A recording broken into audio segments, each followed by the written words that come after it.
बिस्मिल्लाहिर्रहमानिर्रहीम। अस्सलाम वालेकुम जी बच्चों, कैसे हैं आप लोग? सब ठीक ठाक हैं? अच्छा जी, ये चैप्टर नंबर 6 करना है, उसके न्यूमेरिकल्स करने हैं और ये हमारे स्मार्ट सिलेबस वाले न्यूमेरिकल्स हैं। और चैप्टर 6 है हमारा वर्क और एनर्जी का। अगेन ये दोनों तरह के बच्चों के लिए हो जाएगा, इंग्लिश मीडियम उर्दू मीडियम दोनों समझ सकेंगे, इजी हो जाएगा। आप लोगों ने सिर्फ ये करना है कि अपनी बुक जो है ना वो साथ रख लिया करें, क्योंकि वहाँ पर क्वेश्चन आपका लिखा हुआ है, आप उसको समझ के और फिर उसको हम अटैम्प्ट कर लेंगे। ठीक है जी, तो ये मैं ज़रा पढ़ता हूँ पहला सवाल कि उसमें क्या लिखा हुआ है।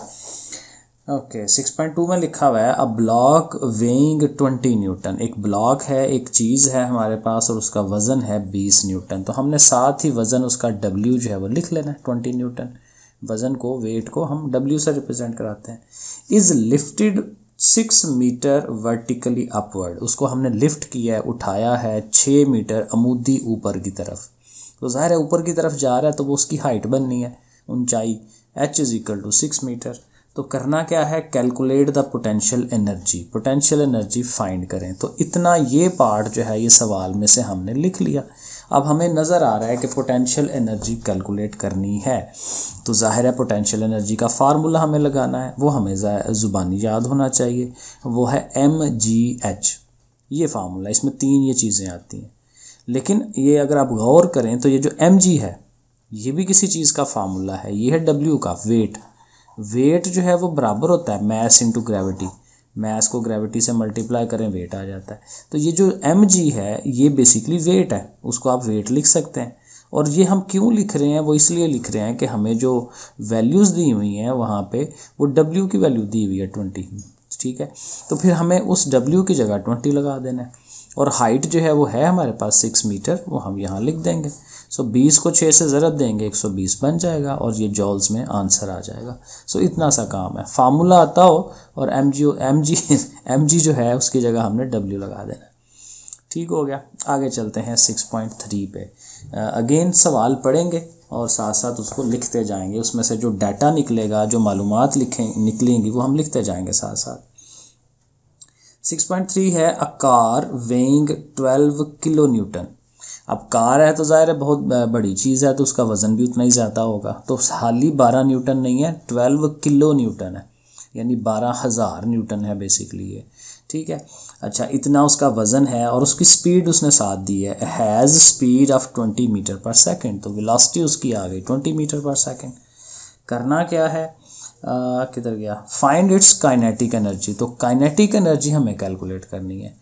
वेट दिया हुआ है, वेलोसिटी दी हुई है और काइनेटिक एनर्जी हमें चाहिए। तो काइनेटिक का फार्मूला लिखेंगे 1/2 mv²।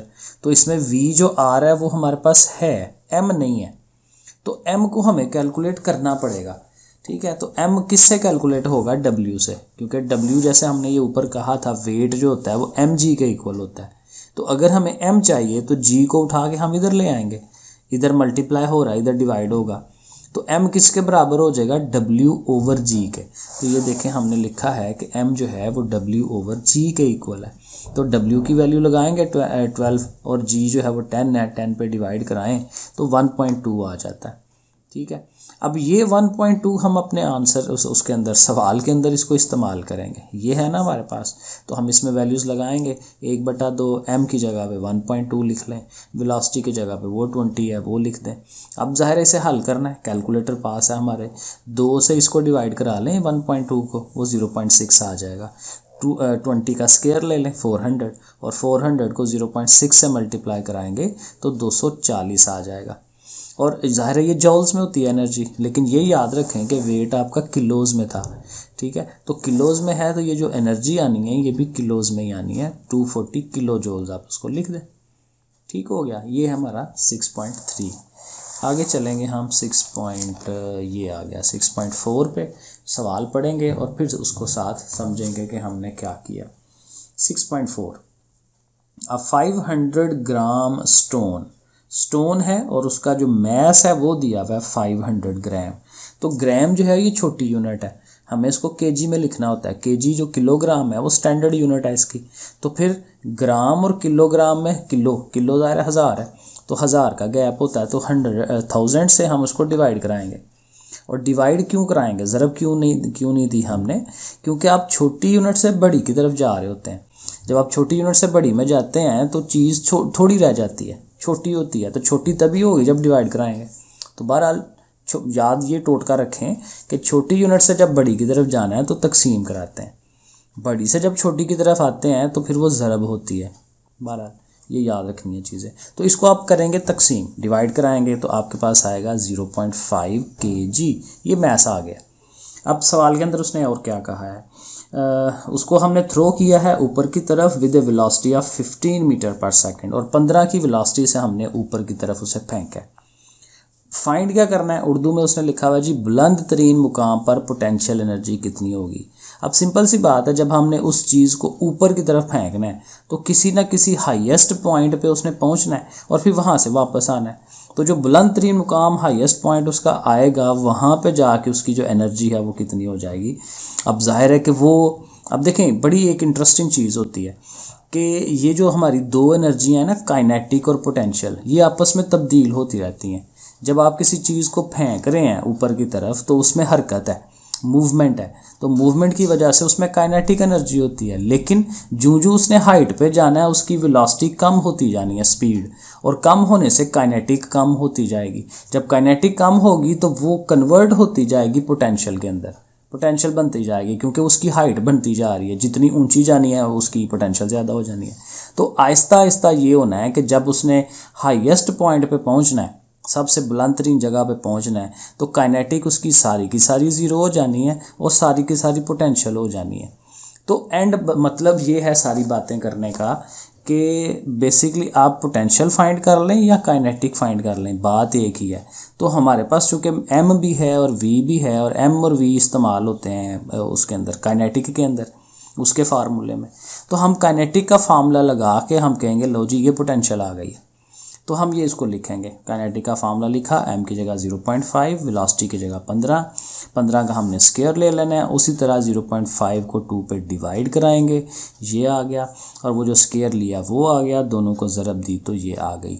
ये हाईएस्ट पॉइंट पे जितनी एनर्जी है वो सारी की सारी पोटेंशियल वो हमें मिल गई। अब फिर दूसरा उसने ये कहा हुआ है कि जो जिस वो क्या कहते हैं एनर्जी के साथ उसने ज़मीन को आके टकराना है, और वो भी वही है, क्योंकि ये वापसी का अमल भी ऐसे ही है कि ये काइनेटिक और पोटेंशियल आपस में कन्वर्ट होती जाएंगी। लेकिन जब उसने आके ज़मीन से टकराना है तो उस टाइम उसकी जो स्पीड है वो हाईएस्ट होती है और हाइट बिल्कुल ज़ीरो हो जानी है, तो सारी की सारी वो कन्वर्ट हो जानी है काइनेटिक में। एनर्जी वही है, तो हमने कह देना है कि kinetic energy when hits the ground, हर की तवानाई जब ज़मीन से टकराए, वो यही होती है। असल बात ये है, जो आपने ये एनर्जी फाइंड कर ली है ना, टोटल एनर्जी यही है, यही चीज़ यहाँ पे आंसर में बस लिख देंगे। सो बहरहाल ये मैंने कोशिश की है आपको ये समझाने की कि इसमें थ्योरी क्या इस्तेमाल हो रही है। बहरहाल इंशाल्लाह किसी टाइम कोशिश करूँगा थ्योरेटिकली भी आप लोगों को ये फ़िज़िक्स का समझाऊँ। फ़िज़िक्स मेरा फेवरेट सब्जेक्ट है, ये भी सेकंड फेवरेट, पहला तो ज़ाहिर मैथ है। ओके, आगे पढ़ते हैं। अगला सवाल, लाइट चली गई है, कोशिश करता हूँ पढ़ने की। ओके जी, नेक्स्ट है जी 6.5। ये कहता है on reaching the top of a slope 6 metre high from its bottom, यानी स्लोप है और उसके ऊपर जो साइकिलिस्ट है वो साइकिल चलाता हुआ 6 मीटर हाइट पे पहुंच जाता है। ये ज़ाहिर है अगला पेज पे उस पे है, ये आ गया। तो ज़ाहिर है हाइट 6 मीटर है तो हमने एच लिख देना 6 metre from its bottom. A cyclist has a speed of 1.5, उसकी स्पीड 1.5 दी हुई है, ठीक है, वो लिख ली हमने साथ, ये उसकी स्पीड है। Find the kinetic energy and potential energy, kinetic भी चाहिए पोटेंशियल भी चाहिए, ठीक है, ऑफ द साइकिलिस्ट, और साथ उसने एंड पे कहा हुआ है mass of the cyclist is 40 kg। Cyclist का, साइकिल का, दोनों का मैस जो है वो 40 है, m 40 के बराबर है। और जी हमें वैसे रूटीन में पता होता है, जी 10 उसकी वैल्यू होती है, तो बस जी ये वैल्यूज़ है हमारे पास।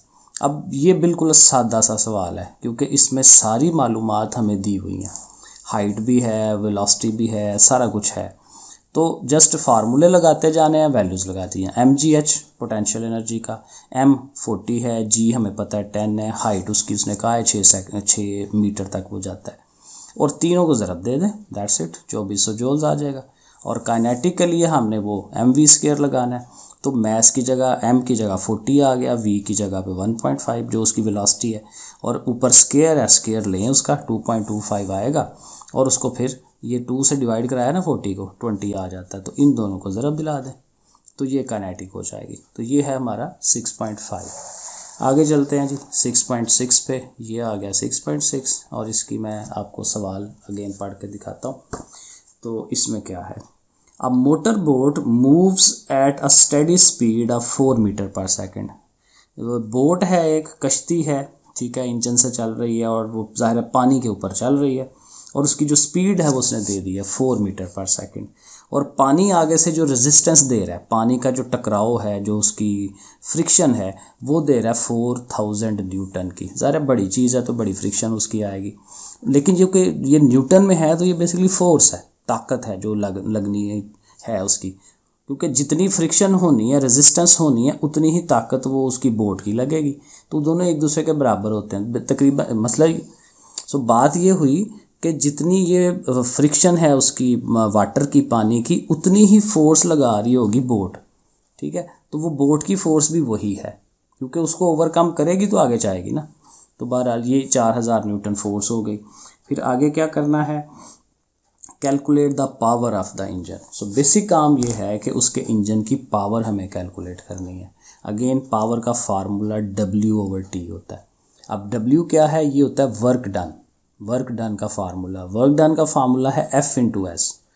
कितनी आप ताकत लगा रहे हैं, फोर्स, और वो चीज़ कितना मूव कर रही होती है, S डिस्टेंस कितना ट्रैवल कर रही है।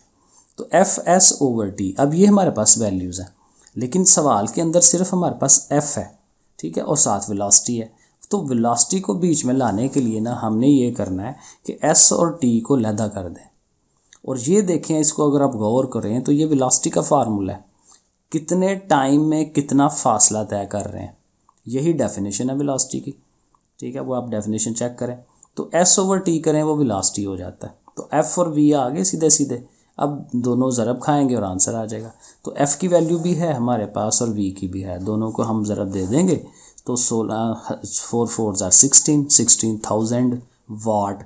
पावर जो होती है वो वाट में होती है, और चूंकि ये 3 ज़ीरोज़ हैं तो 3 ज़ीरो बेसिकली 1000 हैं, तो 1000 का किलो बना दें, 16 किलो वाट हो जाएगी। सही हो गया। लास्ट वाला 6.9। ओके, देखते हैं जी इसमें क्या है। कहते हैं जी calculate the power of a pump. Again यहाँ पे भी पावर ही हमें कैलकुलेट करनी है, और पावर का वही फार्मूला यूज़ करेंगे, विच कैन लिफ्ट। अब पावर कैलकुलेट करनी है, लिख दें पावर जी हमें चाहिए। लिफ्ट किसको करना है, 200 kg ऑफ वाटर। पानी जो है उसका वज़न है 200 kg, मैस उसका 200 kg है, वो हम लिख लेंगे, ठीक है। और उसको, हाँ, उसको हाइट 6 मीटर हाइट तक लेके जाना है, और उसका जो टाइम लगता है वो 10 सेकंड लगता है। तो हाइट भी आ गई, टाइम भी आ गया। अब ये वैल्यूज़ हैं, तो अगेन दोबारा आपने पावर का ही फार्मूला लगाना है, W/T ज़ाहिर है वो लिखा होगा, और अगेन अब W जो है फिर दोबारा से F/S/T आप बनाएं उसे, क्योंकि W जो है वो F/S होता है। और जो फोर्स है, अब फोर्स देखें, जितना वो वज़न है उस चीज़ का उतनी ही फोर्स होती है, क्योंकि जो वेट होता है ना किसी चीज़ का, वो भी फोर्स है। वज़न को, W को वो न्यूटन में लिखता है। तो जो F है ना, उस F की जगह पे बेसिकली आप ऐसे लिखें, F जो है वो W के इक्वल है, और W किसके इक्वल है, mg के। तो फिर F की जगह पे हम mg लिख सकते हैं, तो F की जगह हम mg लिख रहे हैं, ठीक हो गया। अब ये हमारे पास ये आ गई, इनकी आप वैल्यूज़ लगाएं। m की वैल्यू 200 दी हुई है, 200 kg मैस है उसका। g की वैल्यू 10 होती है। s जो है वो 6 मीटर तक उसको उठाना है, और टाइम जो है वो 10 सेकंड लगने हैं। तो सिंपल ये 10 से 10 कटेगा, बाकी ये 200 रह गया, 200 को 6 से ज़रब दें तो 1200 आ जाएगा, 1200 वाट आ गई।